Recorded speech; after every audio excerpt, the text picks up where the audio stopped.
আপনাকে স্বাগত জানাচ্ছি রোজিস কিচেনে। কাঁচা কলা দিয়ে আমি আজকে একটা রান্নার রেসিপি দেখিয়েছি।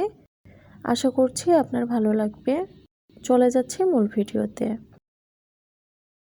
প্রথমে এখানে আমি 2টা কাঁচা কলা নিয়েছি। কলা 2টা ছিলে কেটে নিব। কলাগুলো কেটে আমি পানির মধ্যে দিচ্ছি। আমি এখানে আরও একটা কলা নিয়েছিলাম, টোটাল 3টা কলা।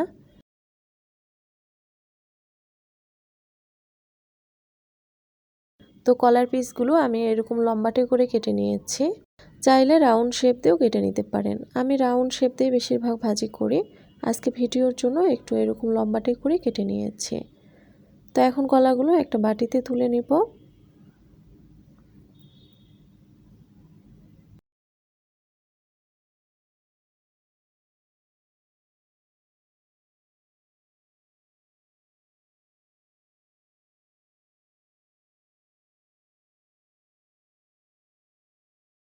দিচ্ছি মরিচ গুঁড়া,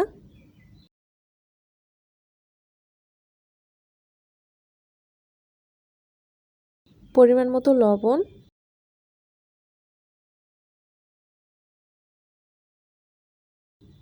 হলুদ গুঁড়া,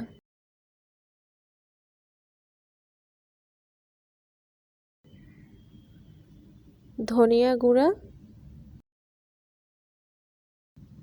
জিরা গুঁড়া। এখন এই সব কিছু মিক্সড করে নেব। হাত দিয়ে ভালোভাবে সব কিছু একসাথে মিশিয়ে নিচ্ছি। ভালোভাবে একটু মশলাটা মাখিয়ে নেবেন, তাহলে সব কিছু কলার মধ্যে প্রবেশ করবে। যদিও কলা এমনিতেই অনেক নরম, খুব আর্লি সেদ্ধ হয়, তো মশলা ভেতরে প্রবেশ করবে, সমস্যা নাই। আবার কলাগুলো অনেক চিকন চিকন করে কেটে নিয়েছি। চাইলে এর চেয়েও আরও চিকন পাতলা করে কেটে নেওয়া যায়। তো আমি আজকে একটু মোটা করে কেটে নিয়েছি, কারণ আজকের কলা ভাজিটা একটু নরম সফট রাখবো, একবারে মশমশা করব না। তো রান্নার জন্য প্যান বসিয়ে দিয়েছি। প্যানে দিচ্ছি ভাজার জন্য পরিমাণ মতো তেল।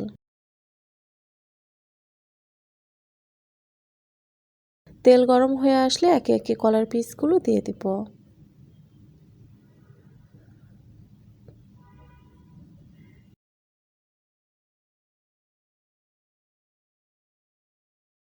অপেক্ষা করব এক পিঠ হওয়ার জন্য।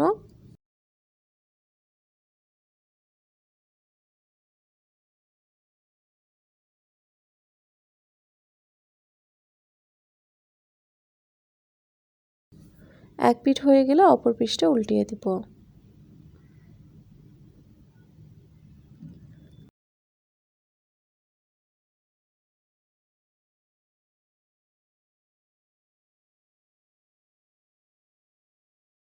জাস্ট 2বার নেড়ে চেড়ে এপিঠ ওপিঠ উল্টিয়ে ভেজে নিলেই হবে, কারণ কলা সেদ্ধ হতে এত বেশি সময় লাগে না।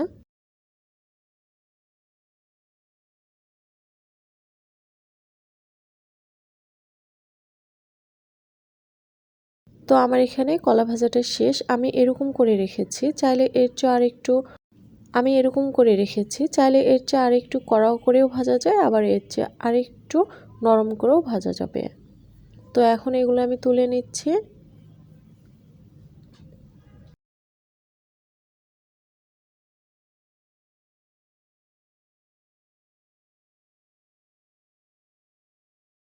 তো বাকি আরও কয় পিস কলা রয়ে গিয়েছে, সেগুলোও ভেজে নিব।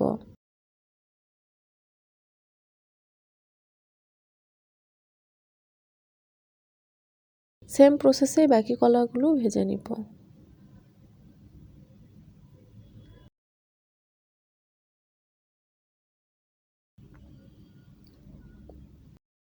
এই পর্যায়ে এগুলো ভাজা প্রায় শেষ দিকে। এগুলো আমি এখন তুলে নিব। তো এই তো দেখতেই পেলেন খুব সহজে কত সুন্দর করে কাঁচা কলা দিয়ে ভাজি তৈরি করে নিলাম।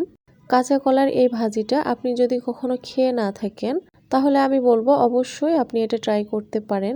এটা গরম ভাতের সাথে অসাধারণ লাগে খেতে। আমি কাঁচা কলার এই ভাজিটা সব সময় বাসায় বানায় থাকি, তবে আমি এরকম লম্বাটে করে কাটি না বাসায় ভাজার সময়, তখন আমি রাউন্ড শেপ দিয়ে কেটে নেই। সেটাও অনেক বেশি মজা লাগে। তো আমি ভিডিওর জন্য আজকে এরকম লম্বাটে শেপ করে নিয়েছি, যাতে ভিডিওতে একটু দেখতে ভালো লাগে।